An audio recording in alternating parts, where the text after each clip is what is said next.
This ugly, gullible orphan has the mighty water dragon god sealed inside him, just to awaken his power to fight the god of all dragons years later.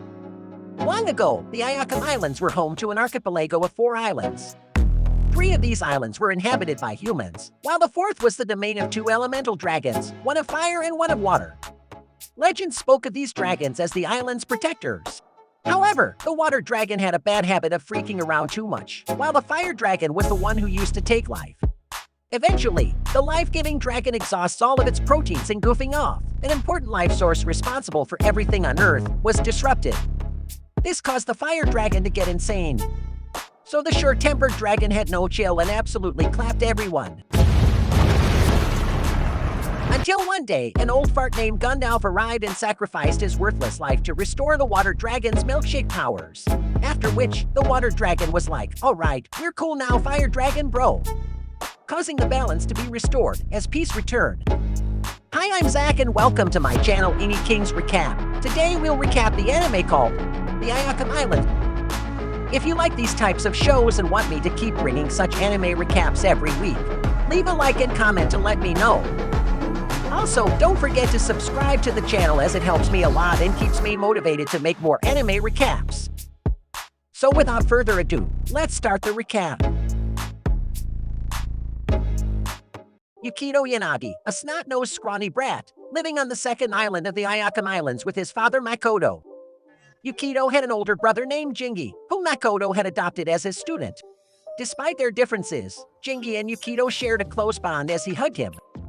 One day, while playing together, Yukito held Jingi's finger, causing him to accidentally activate his water powers. Water started to form around Jingi's finger, coming from Yukito's hand. It created a portable swimming pool in the shape of a ball that started to fill up around Yukito and Jingi. Jingi was confused and scared. But before anything could happen, Makoto tries to activate Naruto's shadow clone jutsu but activates something else which neutralizes Yukito. He explained to Jingi that Yukito possessed unique and strong water abilities, which needed to be kept secret, especially from his older brothers Haru and Ayaka. The secret involved that China-made diapers can't stop Yukito's stinky yellow water, and that he's also the water dragon, but he just doesn't look like one. Jingi is happy about sharing this secret with his master and talks about it with him when the older brothers aren't around. Jingi said that Yukito is very small and wondered if he would ever turn back into the water dragon. Makoto told him that when Yukito became older, he would be able to turn into the water dragon and still maintain his human form. But even then, Makoto would have to perform a difficult ritual. He told Jingi that it would be fine since he would be the one performing the ritual. All Jingi needed to do was protect Yukito. Jingi accepted this and held Yukito's hand with a smile on his ugly face. One day, the 2 of Makoto's students returned home from their mission to pacify evil creatures called Aramatama. They, along with Jingi, trained daily to become lay masters like their master. The master and his students were very close-knitted along with the mayor of the islands, Inuo, as well as their hot MILF landlady, Momoko. They were like family, and the students were like brothers. Despite the fighting between the students for their master's favor, they seemed to get along very well and always rooted for each other. Momoko would tell them to not fight in front of Yukito because Yukito would ask questions. Haru and Ayaka would then stop fighting because they thought of setting a good example for Yukito. This would make Makoto laugh and tell them that they are family, and they should act like it. Afterwards, the 2 students would train and Jingi would watch them and tell them to take it easy. Haru explained to him that he wanted to take over their shrine when Makoto retired. He wanted to be strong enough to do that. Ayaka asked Jingi why he wasn't training even though he's also a student and is very strong at water-based lay mastery. Jingi replied that he was just built differently and didn't need to train. But Makoto kicked him from behind and told him that he's not David Martinez. He was supposed to still train and carefully consider how to use his abilities. Jingi gets unhappy with his master roasting him because he is just joking. Ayaka went over to his master and asked him to let Haru preside over the dragon pacifying ritual. He would help back him up and help him become the next priest of the shrine. Makoto told him, nah bro, Haru was not ready for that yet, even when Ayaka argued that they had helped perform other rituals. He told Ayaka and Haru that if they continue their training, Haru, with the help of Ayaka and Jingi, would become virgin nerds, in simpler terms, priest in a few years. Haru and Ayaka promised to do their best, but Jingi wasn't on board because he neither wanted to stay a virgin nor die a virgin without ever knowing the potential of his rubber sword. Makoto told him that he would have to because the fire dragon would delete him instead, which has become evident from its lashing out. He was worried that the fire dragon would soon become an Aramatama. Haru asked if that was the reason they had to strengthen the barrier they put on the fourth island where the dragon lived. Makoto agreed that was the reason he didn't want them to perform the rituals. It was a very important job, but Ayaka was worried that the fire dragon's suppressed powers kept increasing over the years. He wished that they could do more, but he didn't say anything to oppose his master. Momoko arrived with low-budget Dairy Queen products and helped them to a refreshing break. As the days went by, Ayaka and Haru continued their training, as well as their formal education. Momoko stayed at home with Yukito and cooked whatever the hell we're looking at. The brothers and their master had fun together, going on multiple quests to pacify Aramatama between the islands. Seasons came and went, and the unconventional family enjoyed every last one of them. One day, an earthquake started playing dubstep on the islands non-stop because of the fire dragon on the fourth island. Makoto decided to get the job done while his students kept everyone safe back at home. Makoto hoped that he would come back home as soon as possible. He first went to get a weapon which would help him pacify the dragon properly. While he was away, the earthquakes became persistent and scared even the matamas, the small water creatures that show the harmony of the island. However, Ayaka and Haru decided to level up their stupidity and take matters into their own hands.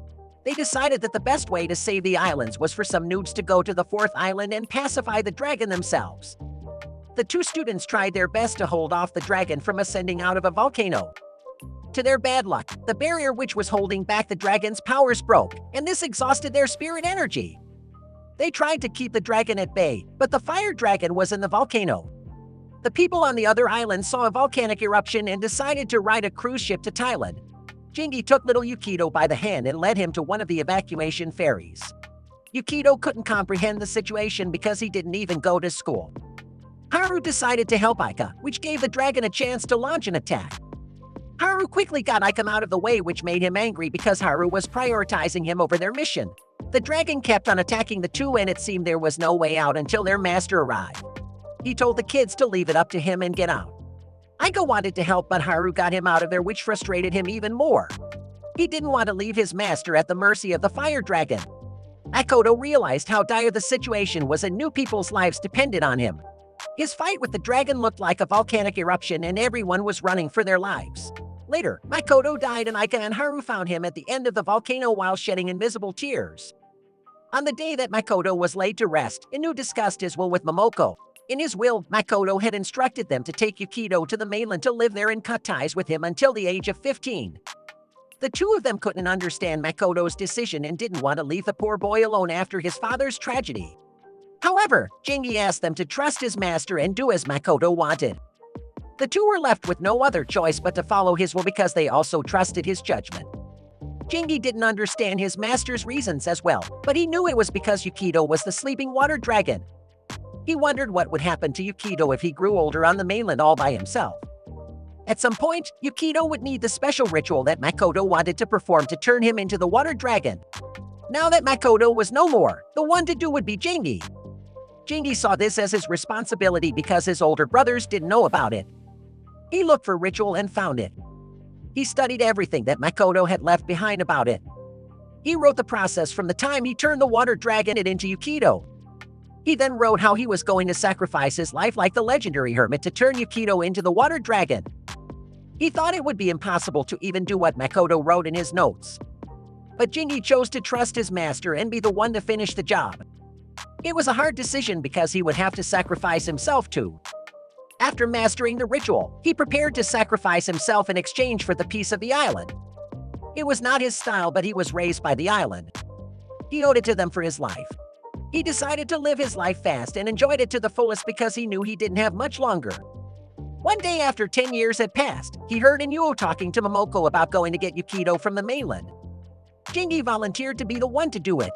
After 10 years, when Yukito goes to the mainland, he receives a letter from Inuo telling him about coming back home to Ayaka. That night while sleeping, he has a dream in which he's underwater.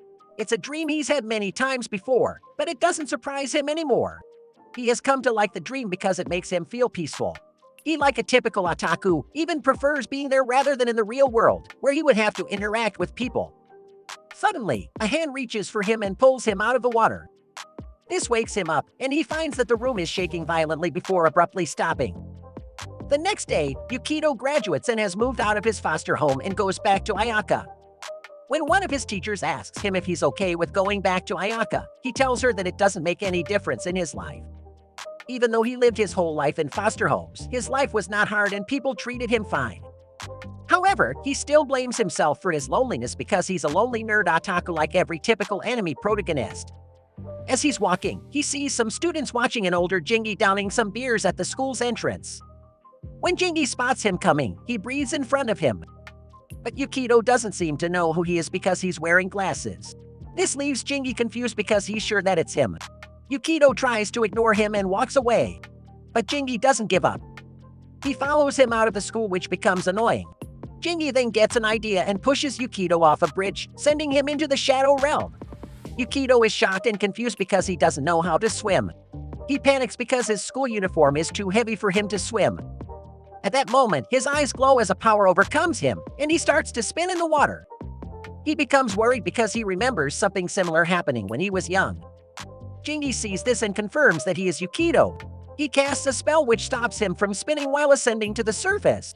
Yukito is surprised by the outcome, but Jingi casts another spell which transports Yukito into his bag and then takes him to African islands. But when Yukito wakes up, he finds himself in the middle of the Pacific Ocean instead.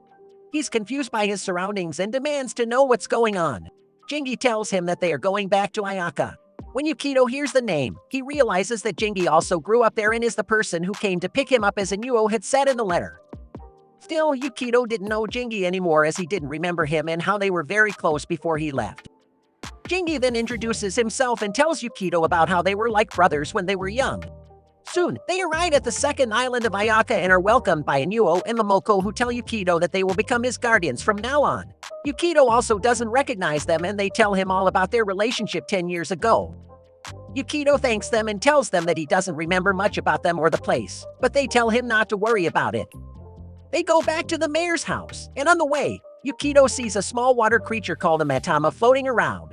He doesn't know what it is, but doesn't think much of it. They then arrive at the house, and Yukito is told to make himself at home. Jingi tells him to look around and see if he can remember anything. Yukito sees a photo of himself when he was younger, with his father, Jingi, and the rest of the family. He doesn't remember any of the people in the photo, not even his father, and is surprised to see someone photoshopped his face in there. The others tell him what kind of person his father was and what he did for work as a lay master. Yukito realizes that he too has powers that he can't explain and thinks that he must have taken after his father. Jingi tells him that all he needs to do is to practice how to use the power he has, and he'll understand it. When Yukito asks about his mother, he's told that they don't know her because his father just showed up with him without any explanation. It's not what Yukito wants to hear, but it's the only thing they know. Inuo apologizes because it must have been hard for Yukito to be alone all these years when he had a home. Yukito then inquires why he was asked to come back anyway, and Inuo confesses that it's what his father wanted. They were the instructions that he left behind, but they don't know the reasons behind it. Inuo apologizes for this and asks to make it up to Yukito by giving him a place to live. Yukito decides to accept this because, even though the situation is confusing, what's done is done. He goes to his room and Jingi follows him there because Jingi is worried about him. He feels like Yukito became a bit cold and closed off, unlike when he was a child. He asks why that is, and Yukito tells him about the time he was in foster care. One day, he went to the river with some kid. One of the kids called him an orphan monkey, which made him angry. Because of his anger, he unleashed his power which caused the water in the river to flow up and attack the kid. The kid was tap dancing midair and this strange power scared Yukito. He takes a nap after making the kid dance underwater. It kept happening over and over, which made him stay away from people. This helped keep his emotions in check and stop hurting people. When he's done talking, he sees that Jingi was watching a Nini King's recap like you, and this frustrates him, so he storms out of the room to cool off. He tries to calm down and thinks he's Goku, doing an instant transmission, but unlucky for him he's not as he understands why he has to interact with people again when he tried so hard to avoid it.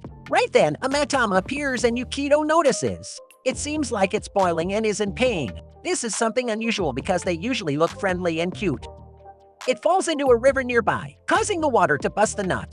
A mask-like face with a red light emitting from its eye appears. It tries to attack Yukito, but Jingi arrives and gets Yukito out of the way, while the creature fully develops its body. Jingi tells Yukito that this is an Matama, which is a Matama that is attracted to gullible, stupid characters and has become corrupt. Because Yukito was frustrated, the Matama got corrupted by his negative emotions and transformed into this another low-budget animated CGI. Yukito doesn't know what to do, but Jingi tells him to sit back and enjoy the show without popcorn to munch down. The Aeromatama forms 5 energy spheres to launch at them. Jingi activates his power of throwing hands and punches the creature before it can do anything. This breaks it up into bits of water splashes, but doesn't defeat it. When Jingi notices he failed, he decides to push Yukito into its water stomach to rile him up. This frustrates Yukito so much that his powers suddenly activate and he causes the Aeromatama to explode. However, his frustration also causes the water around him to attack Jingi. Luckily, Jingi nullifies the attack easily. Yukito is amazed by Jingi, but also scared that he ended up attacking him unintentionally. Jingi tells him not to be scared of his powers so much because his problem is his lack of control over them. Yukito doesn't think he can do it, but Jingi encourages him to try and promises to help him train. The Aeromatama gets purified and returns to the ley energy. Jingi tells Yukito that he'll show him everything he knows so he should calm down and try not to be alone all the time. When Jingi fist bumps his forehead, Yukito gets a memory of him when he was young doing the same thing. Yukito starts training with Jingi the next day, but he doesn't understand how he is supposed to control his power if his training is about sitting and holding an invisible hamburger. Jingi tells him it will help him, but for now, he should focus on feeling his ley energy. Yukito is confused because he doesn't understand what this so-called ley energy is. Jingi explains this is some sort of vital energy that flows deep in the earth.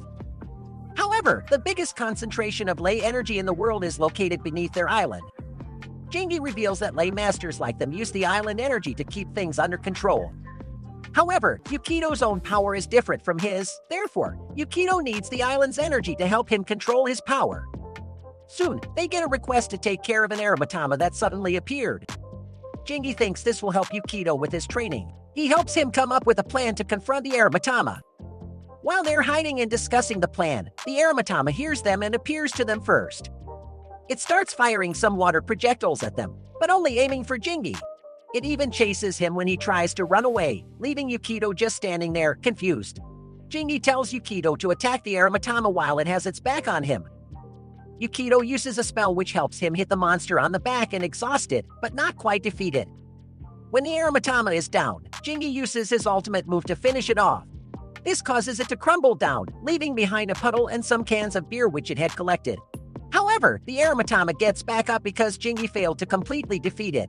He tries to command it, but it doesn't take his orders. It attacks him again. Jingi tries to run away, but it hits him with a water projectile, causing him to fall. He tries to talk it out of it, but this doesn't help him at all. He asks Yukito to do something, but Yukito doesn't know what to do. But he tries to think of a way to help.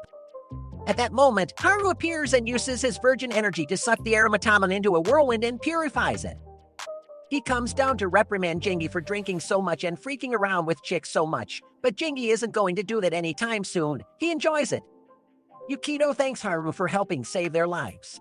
Haru turns to look at him and becomes happy to see him. He lifts him up into the air because he likes little boys now. Yukito is stunned by this action because he doesn't remember Haru. When Jingi tells Haru this and that he's scaring Yukito, he finally puts him down.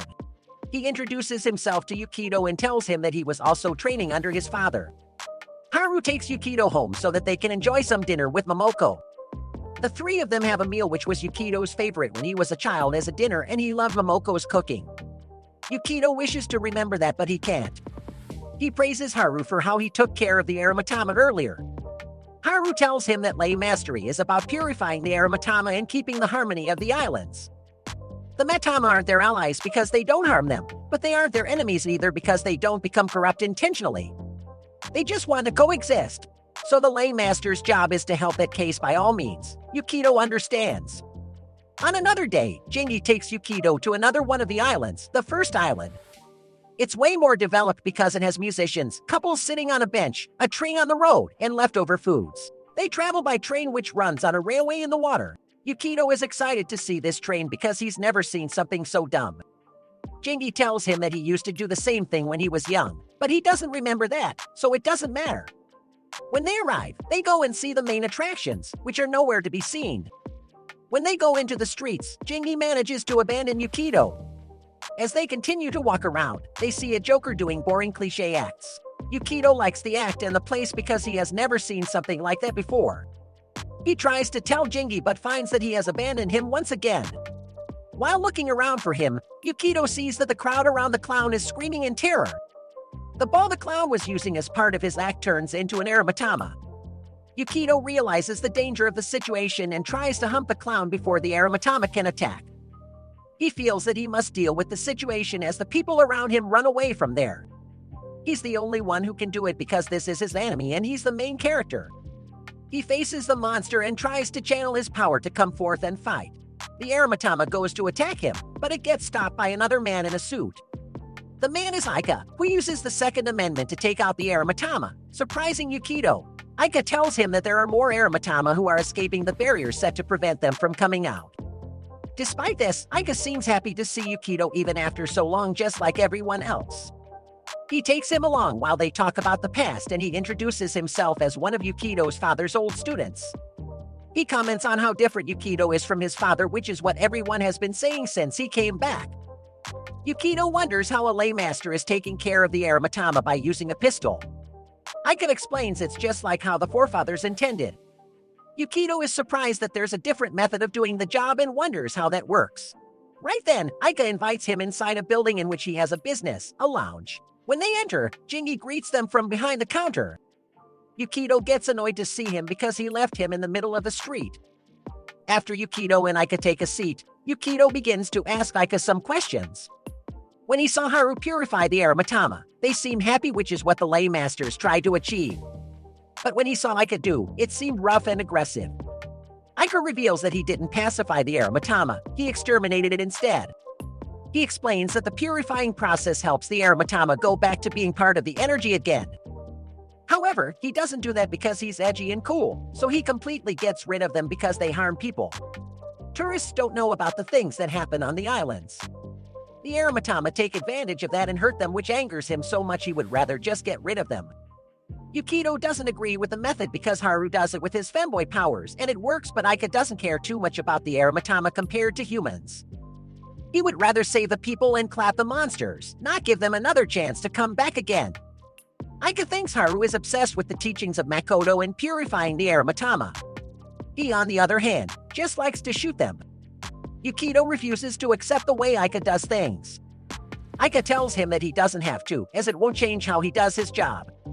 Ayaka's student Ibera arrives to tell Ayaka that they have found the main body of the aromatama from earlier. Yukito wonders what that means because he was there when Ayaka shot it. Ayaka explains that the aromatama didn't have an eye like the ones he's seen before. That means its real body was somewhere else, and it was just scouting the area. He tells Jingi to take Yukito and go home, and tells Yukito that he's always welcome to return to the lounge. He leaves with Ibera. Jingi and Yukito walk back to the train home. Yukito asks Jingi what kind of company Ayaka works for. Jingi replies that it's a company that shoots first and asks questions later. Yukito asks what Jingi thinks about this, especially their methods of dealing with these incidents. Jingi thinks they are doing a good job, but that's not what Yukito wants to hear. Jingi explains that because of the increase in tourism to the islands, many aromatama have been appearing due to the energy the tourists bring from outside. Despite it not being their intention, they disrupt the harmonious energy of the islands. They end up getting hurt by the aromatama and Ayaka acts accordingly. As much as one would want to do the right thing every time, the aromatama and matama can't be measured by human standards. Sometimes you get hurt trying to deal with them and they won't sympathize with you like a human being would. Yukito asks what Haru thinks about Ayaka's methods.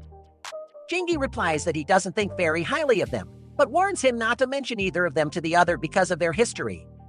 Yukito wonders why, because he thought they were both his father's students and that they were brothers. Jingi doesn't tell him anything further.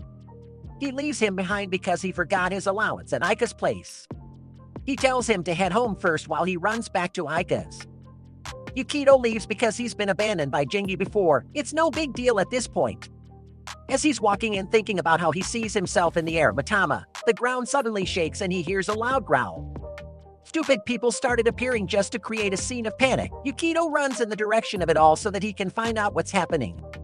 He meets one of the members of Ayaka's company, Makita, and reveals to him that he's also a lay master to be let through.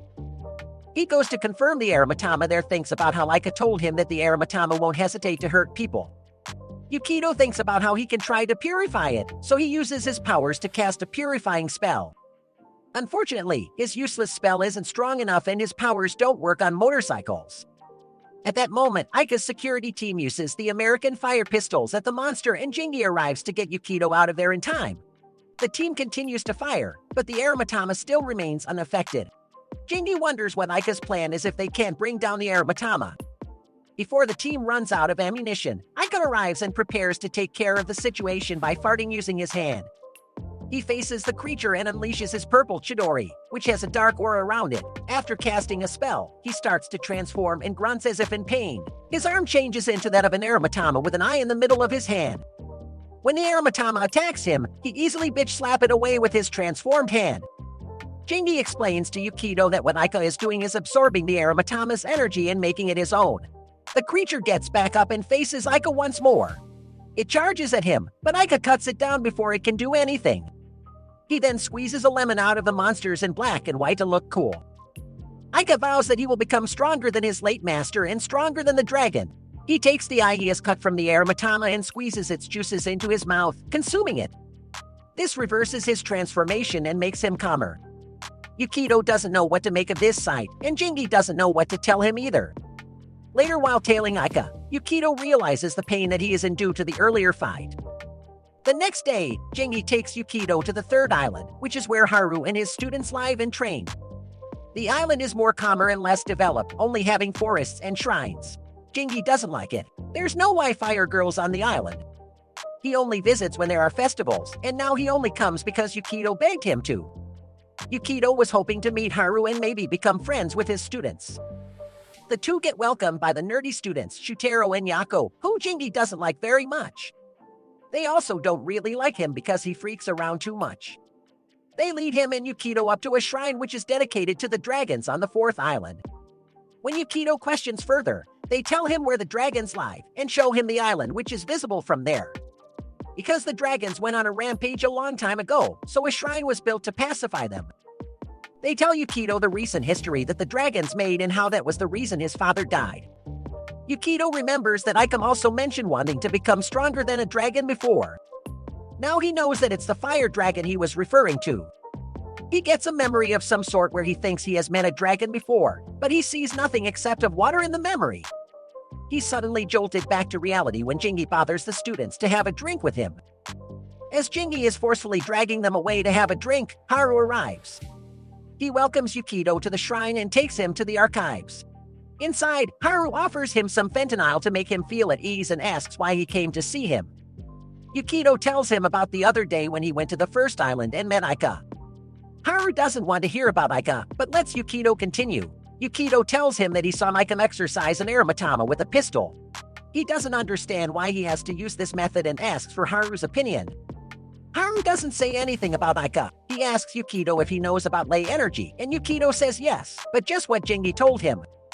He asks him if he knows how ley masters use their power, and Yukito confirms that he's been told. Haru shows him the 3 islands outside and tells him about the large current of 5G energy they have which Yukito should be able to feel too. He tells him to close his eyes and focus while narrating how ley energy works and what ley masters do with it. He tells Yukito to look deeper into his consciousness and find the mainstream of this energy which is where the ley masters draw their power from. As Yukito is doing that, Haru stops him before he can go any deeper. This experience excites Yukito, but Haru tells him that he should be careful when he's doing this because it can be dangerous. A Matama appears to them and Haru teaches Yukito that the Matama are made from the same ley energy and are harmless but can turn into Aramatama if the place becomes tainted. He reiterates that the job of ley masters is to purify these creatures and return them to the mainstream. Yukito replies by telling him that Ayaka made an eye of the Aramatama he exercised to become stronger. But Haru knows all about it. He tells Yukito that Ayaka is also tainting himself in that way. He's becoming an Aramatama as well.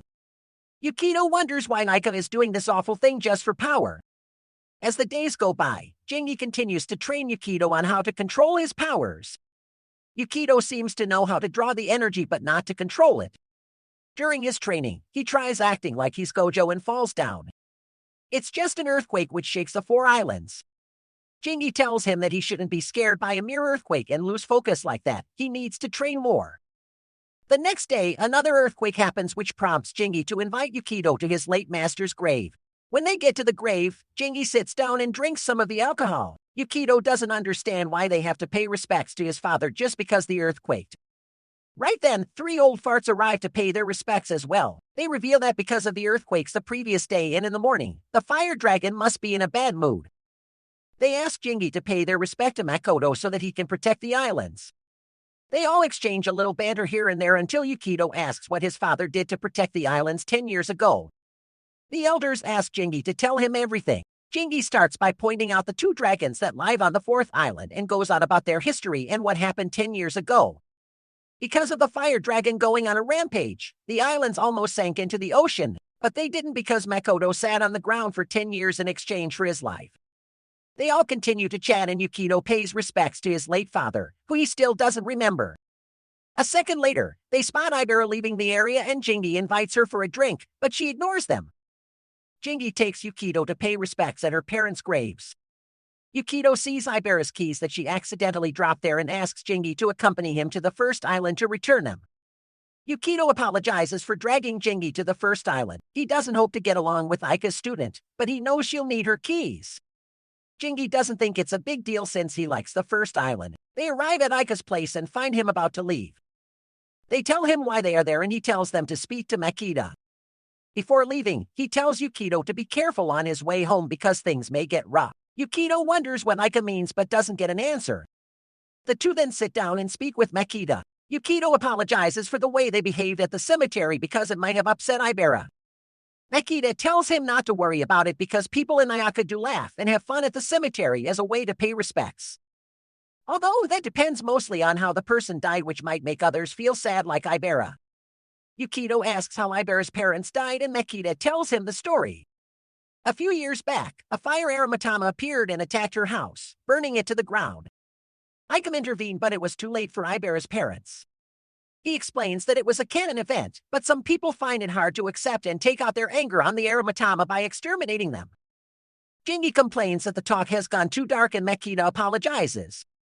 Yukito asks Makita to give Ibera her keys, but Makita thinks that Yukito should do it himself. He calls Ibera to come out and meet with Yukito. The two introverts are a little shy at first, but Yukito ends up giving the keys back and Ibera thanks him. Before they can chat any further, the ground shakes again. Makita thinks that it's another earthquake, but Jingi corrects him, saying that it is a fire aromatama. This prompts Ibera to rush out of there. Makita tells Jingi and Yukito, who are confused, that Ibera acts recklessly whenever there is a fire aromatama around. Jingi decides that he and Yukito should go and stop her while Makita informs Ayaka. Ayaka is talking to the mayor about the recent aromatama incident and how they need to prepare for evacuation soon. He receives a call informing him about the appearance of the fire aromatama. Jingi and Yukito run towards the explosions that are being caused by the aromatama. On their way, they encounter a woman who is smoking crack while vaping. Jingi helps her and tells Yukito to continue tailing Ibera. Ibera makes it to the aromatama, which is attacking two civilians. She defends them and prepares to take on the creature on her own. Memories of her father's death flood her mind, making her vow to not run away anymore. She charges at the failed experiment of One-Eye Ghoul and tries to attack it, but it easily stops her. It launches a fire attack at her, but Yukito arrives in time to block it, making Ibera remember how Ayaka defended her the same way. The aromatama doesn't stop blasting them with fire, but Yukito keeps up the barrier that he created with his liquids. He uses a spell to attack the monster, and although it's effective, it's not enough to take it down. Yukito asks Ibera to run away as Shutaro and Yaku come to them. The aromatama blasts them with another fire attack that gets blocked by Yukito's shield, but only slightly.